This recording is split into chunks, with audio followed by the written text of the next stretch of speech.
the things you say in the ears of God, He will do it to you. You would have moved a great deal into your new season when you learn to speak out what you want to say.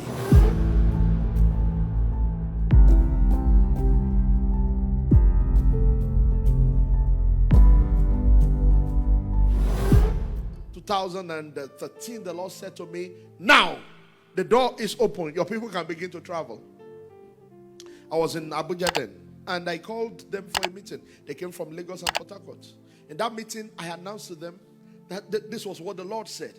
Now the door is open. Begin to travel. By January 2014, the first person traveled. By August, the second person traveled. By September, the third person traveled. Till tomorrow, they are still traveling. By the end of this year, maybe like 2, 3, 4 more people here will still travel. Listen, it first happens in the spirit, expectation, then it happens in the mouth, then it happens in your life. But no, you'll be keeping quiet. You'll be keeping quiet. Say, hey, the way Naira is going, somebody will be pouring. It's like I quickly move away. Let me not be associated with poverty of thoughts, poverty of mind, poverty of mouth, and then it will be poverty of life. Does it cost you anything to say, by the grace of God, I'm a big man? Begin to practice greatness.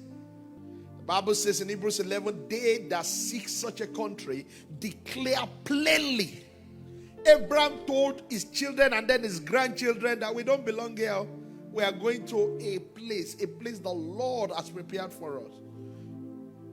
Even when it looked like they didn't have anything, he was already declaring that he was the father of many generations.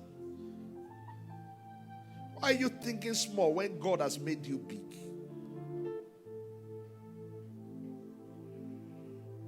Come on, say, I will say it.